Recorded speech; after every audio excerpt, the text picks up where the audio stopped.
was changing, and no one could predict how it would end. In the quiet fields of America, in the busy factories, and in the homes of millions, a battle was raging. A battle not fought with soldiers, but with tariffs. The trade war between the United States and China was more than just a political game. It was a fight that would affect real people. And in the middle of it all, ordinary Americans were left wondering, would they survive the storm? Chapter 1. The Promise of America First.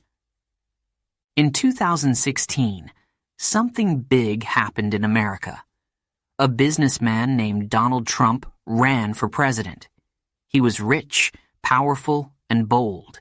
His campaign slogan was simple, but it spoke to many people. America first. America first, Trump would shout at his rallies. People cheered. It was a promise to bring jobs back to America, a promise to make America strong again.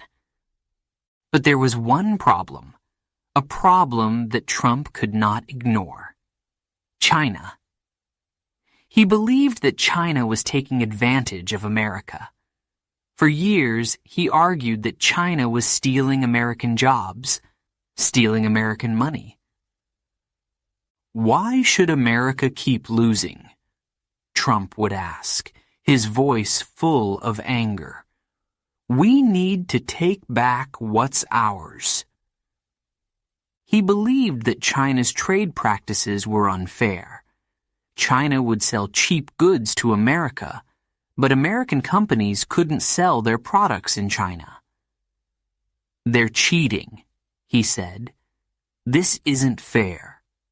Trump promised that if he became president, he would change that. He would make China pay for its unfair trade. He said he would fix the trade deal and bring American jobs back. And people listened. They wanted change. But Trump's solution was risky. Very risky. He talked about tariffs. Tariffs are taxes that governments put on goods from other countries. Trump said, "We'll put tariffs on Chinese goods. That'll make China pay." A tariff would make things from China more expensive. And Trump believed that when China saw how much it was costing them, they would stop being unfair. He was sure of it. But not everyone agreed with him. Many people, even in his own country, didn't like the idea of tariffs. This is dangerous, they warned. It could hurt American businesses. It could hurt American workers. But Trump didn't listen. America has been losing for too long, he said again and again. Now, it's time to win. He was ready for a fight, ready to challenge China. He was ready to do whatever it took to make America strong again. His supporters were excited. They believed in him. But not everyone was so sure. Behind closed doors, his advisors were nervous. What if the tariffs backfire? They asked. What if China doesn't give in? What if we lose jobs? What if the economy gets worse? But Trump wasn't afraid. I'm not worried, he said. I know what's best for America. He didn't care what people thought. He didn't care if it was risky. Trump was determined to keep his promise. He wanted to change the rules, and he would do whatever it took. The world began to watch. People from all over the globe were paying attention. What would happen next? Would the tariffs work? Or would they cause even bigger problems? The tension was building. Every day there was a new headline, a new story. Would Trump really make America great again? Or was he about to start a trade war that could hurt everyone? People were waiting for answers, but Trump was quiet. He wasn't going to stop. He was ready to fight. He was ready for the challenge, and nothing, not even the biggest problems, would stop him from keeping his promise to the American people. America first, he repeated over and over. America first. The stage was set. The world was about to change. And it was all going to start with China. Chapter 2. The tariffs are coming. In 2018, the world watched as President Donald Trump made a big decision. A bold decision. He announced that the United States would impose tariffs on Chinese goods. What is a tariff? Well, it's like a tax on products from another country.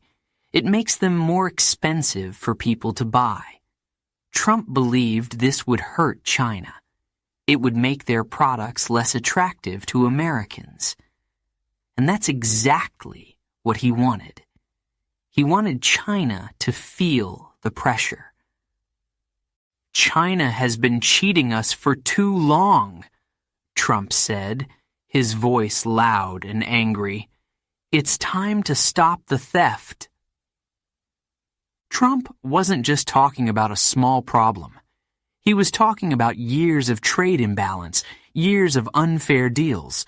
He wanted China to know that America was not going to accept it anymore. The tariffs were high, really high. 25% on many Chinese goods. That means if a Chinese-made product cost $100, with the tariff, it would cost $125. Trump believed this would force China to negotiate.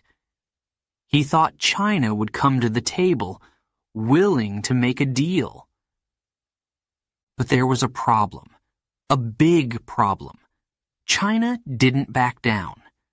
They didn't give in. Instead, they did something unexpected. They responded. They also imposed tariffs on American goods.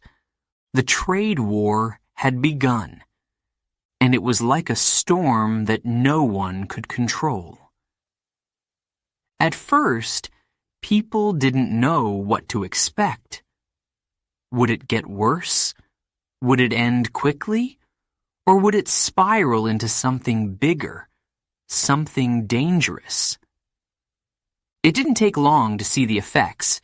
In America, the prices of everyday items began to rise. Electronics, clothes, shoes. All of a sudden, things cost more. Ordinary people were starting to feel the pain. Farmers, especially, were worried. They had sold a lot of their crops to China in the past. Now, China was putting tariffs on American crops like soybeans, corn, and wheat. The soybean farmers were the hardest hit. They were watching their profits disappear. "What are we going to do?" one farmer asked, his voice filled with worry. "China is our biggest customer. Without them, we don't know if we can survive." The pain wasn't just in the fields. It was in factories, too. Companies that made things like cars and machinery felt the heat. American-made products were now more expensive for Chinese buyers, and that hurt their sales. Workers in those factories felt nervous. Could they lose their jobs? Across the ocean, in China, the government stood strong. "We will not be bullied," they said. "We will protect our interests." They believed they were in the right. and they weren't going to back down. But what about the rest of the world? People outside of China and America began to worry. Markets around the world were shaky. Stock prices went up and down. No one knew what the trade war would mean for their countries. Would the world economy be hurt? Would businesses in Europe, Asia, and Africa feel the effects? Everything was uncertain. No one knew how long this fight would last, or how it would end. The tension was thick. Trump was sure of one thing. "We'll win this war," he said. "America will be stronger than ever."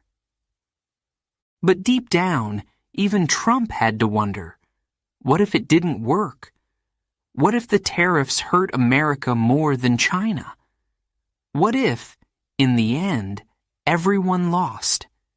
In China, leaders were saying the same thing. "We will fight until the end. China will not give in to pressure." And so, the trade war continued. No one knew who would win. The world was caught in the middle. Some people thought it would all blow over. Others thought it would get much worse. As the days went on, the world held its breath. Would the tariffs work? Would they push China to change? Or would it all turn into a battle that no one could win? The pressure was building. Tensions were rising. The storm was far from over. And in the middle of it all, ordinary people, workers, farmers, businesses, waited to see what would happen next. The tariffs were just the beginning. And no one knew how it would all end. Chapter 3. China's Response. China was not afraid. No, they weren't going to give up quickly. At first, many people believed that China would back down when faced with Trump's tariffs. After all, China was a long way from America. They depended on trade with the U.S. So surely China would surrender. But they didn't. China had its own weapons, and they were ready to fight back. Almost immediately, China imposed tariffs on American goods. Soja, cars, chemicals. They were aiming directly at American businesses and farmers. Two can play at this game, they thought. For the first time in years, American farmers felt real fear. The crops they grew, soybeans in particular, were in trouble. China had always been a huge customer for American soybeans. Farmers had come to rely on China's demand for their crops, but now China was not buying. Prices began to drop. Farmers stood in their fields, looking at their crops. "How are we going to sell this now?" one farmer asked, his voice heavy with worry. "If China doesn't buy, what do we do? What if we lose everything?" For many farmers, it was a nightmare. They had invested their time, money, and hope into their farms. Now, their future was uncertain. The world seemed to be changing right before their eyes, and they didn't know if they could keep up. As the days passed, more and more farmers began to feel the pain. Many had taken loans to grow their crops. Without China's market, they didn't know if they could pay back their debts. The fear wasn't just in the fields. American businesses, too, felt the heat. Companies that sold products in China saw their sales drop. Workers in factories were worried.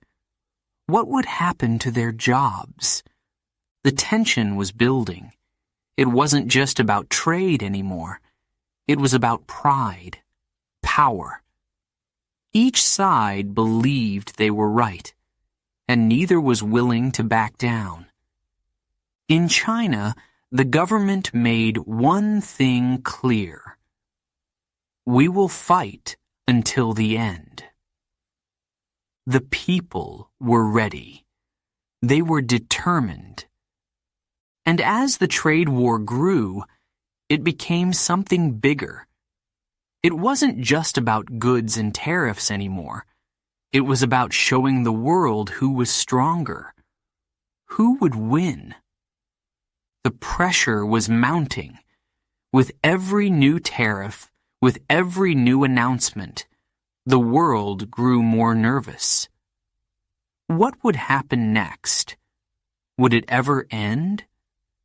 In America, people began to ask, how long can we keep going like this?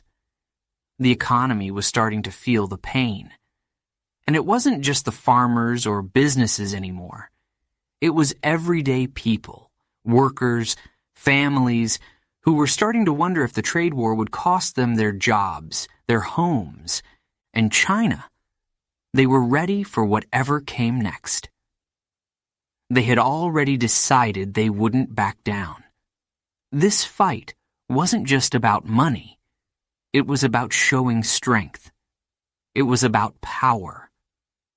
As the months passed, the trade war became more serious. People began to understand that this was no longer just about trade. It was about something much deeper, something more personal.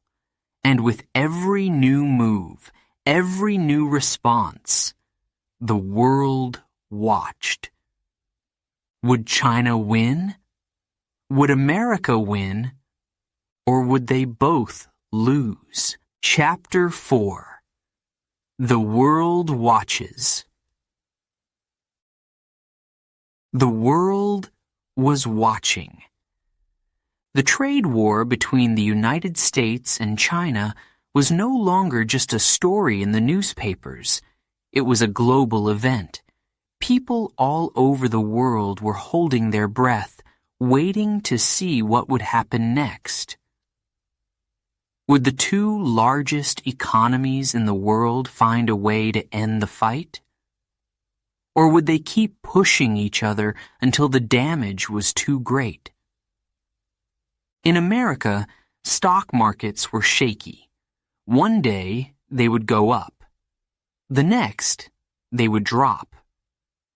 The uncertainty was too much. Businesses didn't know if they could survive the tariffs. Workers didn't know if their jobs would be next. In China, the situation was no better. Chinese businesses that relied on exports to the U.S. were feeling the pressure. Some factories closed. Others had to reduce their production. People started to worry. Was the government really going to win this fight? Around the world, economies were shaking. Markets in Europe, in Japan, in Africa, all felt the ripple effects. If China and the U.S. couldn't fix their problems, it would hurt everyone. Global trade was slowing down.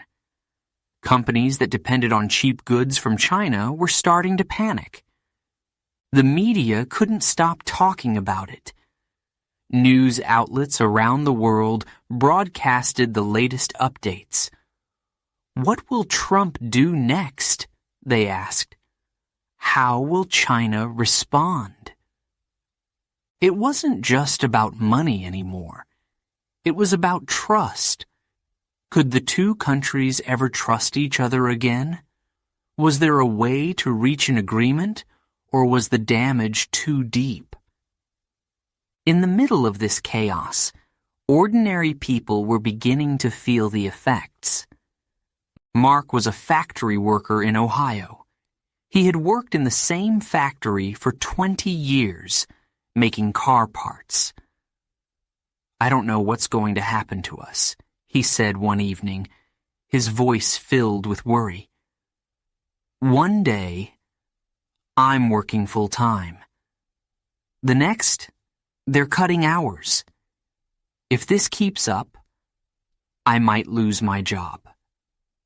Mark wasn't alone. Workers all over the country were feeling the pressure. Their jobs, their futures, were uncertain. Would their employers be able to keep up with the changes? Or would they have to lay people off to survive the trade war? And then there were the farmers. Julia was a soybean farmer in Illinois.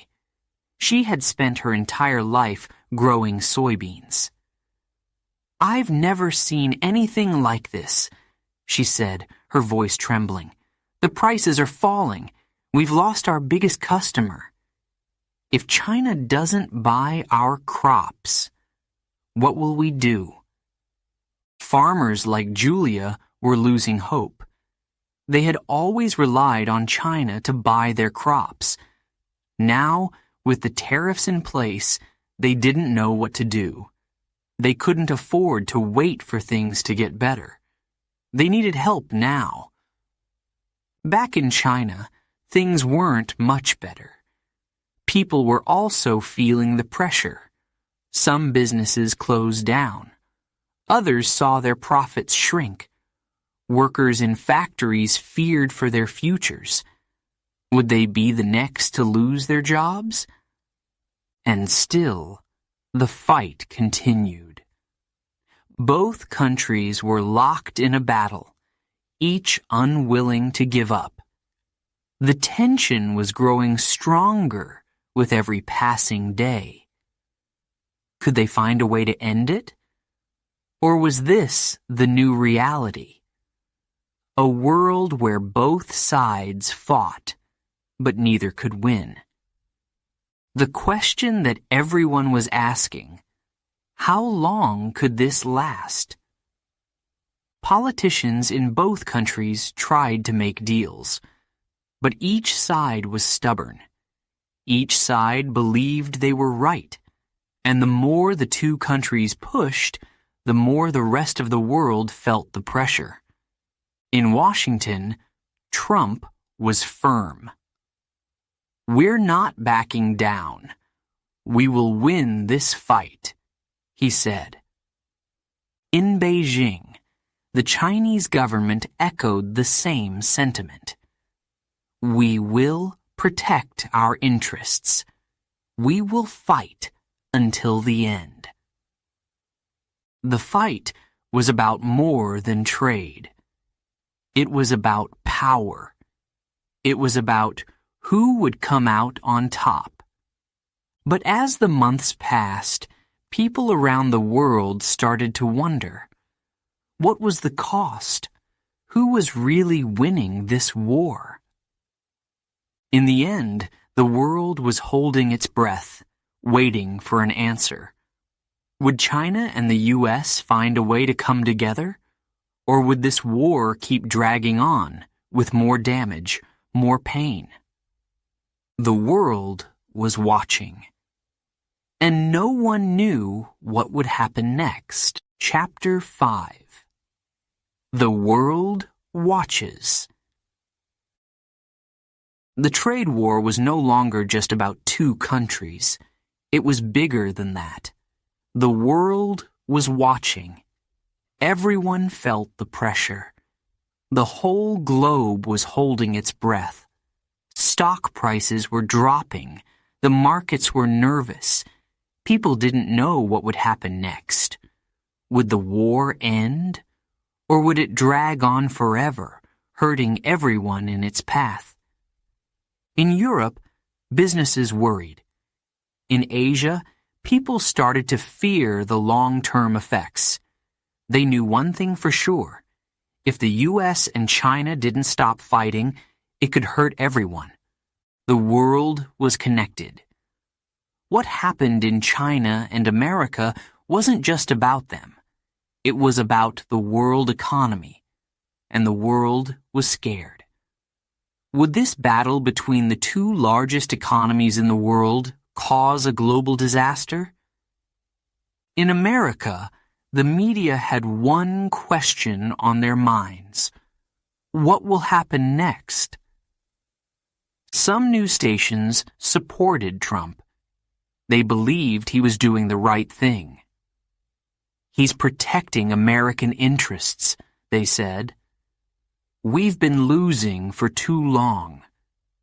But not everyone agreed. Other reporters said the tariffs were damaging the economy. These tariffs could cost American workers their jobs, they warned. What about the businesses? What about the farmers? These are serious questions, a reporter said, looking directly into the camera. The world is watching. What will Trump do next? The tension was growing. Every day there was a new headline, a new twist in the story. The world waited for the next move. Some American businesses were starting to feel the pain. Companies that sold products in China began to lose money. Their sales were falling and profits were shrinking. Some had to cut jobs. Workers in factories started to worry. How much longer will this go on? One worker asked, looking around at his colleagues. Are we next? Will we lose our jobs? It wasn't just the big companies.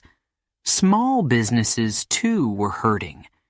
People who depended on imports from China saw their prices go up. They couldn't afford the same goods anymore. Everything was more expensive. And it seemed like it was only going to get worse. The uncertainty was spreading, like a shadow over the world. People didn't know if the trade war would end soon or if it would keep going. No one knew what would happen to the economy, to jobs, or to their future. In the middle of this, the stakes were high, higher than ever. People understood that what happened next could change everything. Every decision, every tweet, every speech from Trump could have a huge impact on the world. Farmers in the U.S. were worried. Companies that sold goods to China were worried. Workers in factories were worried. And around the world, leaders were watching closely, wondering if they would be next. The tension was building. It felt like the whole world was standing on the edge, waiting for a push. Would Trump keep fighting? Would China back down? Or was this the start of a battle that could change the world forever? And then, one night, as the world sat and watched, Trump made an announcement. Everyone waited for his words. The tariffs will stay, he said, his voice firm. We won't stop until China agrees to change. The world held its breath. What would China do? What would happen next? As the world waited, the uncertainty felt heavy. What was going to happen? Would the two countries come to a deal? Or was this just the beginning of a bigger fight? One thing was clear.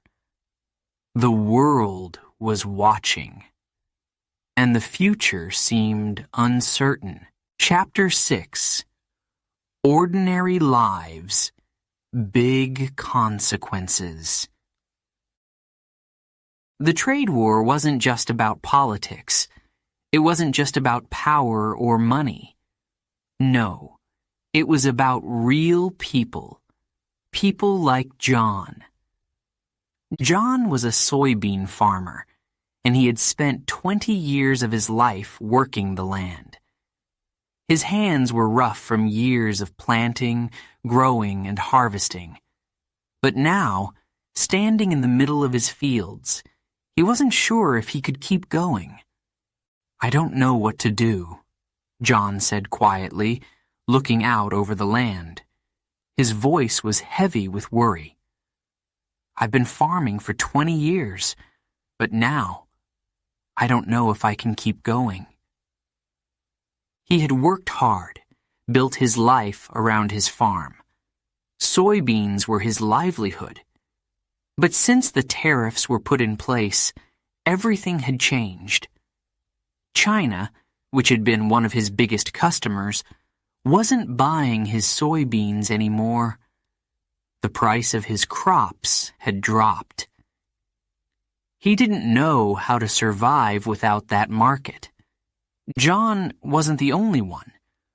All across America, people were facing the same challenges. Workers in factories were losing hours. Some businesses were forced to close. People were losing their jobs. Their futures seemed uncertain. The trade war wasn't just about politicians making decisions. It was about families. It was about lives. It was about the people who depended on the work they did to feed their families and pay their bills. In a small town in the Midwest, Sarah worked in a factory that made parts for cars. "I don't know if we're going to make it," she said one day, sitting with her co-workers during a lunch break. "They're cutting our hours. Some people have already lost their jobs. What happens if this keeps going?" Her words hung in the air. Everyone in the factory could feel the pressure. No one knew what the next day would bring. They didn't know if they would still have jobs next month or even next week. The uncertainty was tearing at their nerves. It wasn't just the workers in factories. It was the small businesses, too. Mike owned a small store that sold electronics. "The tariffs are killing us," he said, running his hand through his hair. "Prices are going up. We can't sell as much. And people can't afford to buy what they need." It was hard to ignore the effects of the trade war. People could feel it in every part of their lives. At the store, at the factory, on the farm. It was there, like a shadow following them everywhere. But not everyone felt the same. There were those who still believed in Trump's promise. "We're going to win," Trump had said. "America is going to be stronger than ever." Some people still held on to that hope. They believed that the pain would be temporary. They believed the tariffs would force China to change, and when that happened, things would get better. But there were so many questions. Would the tariffs really work? Would China change its ways?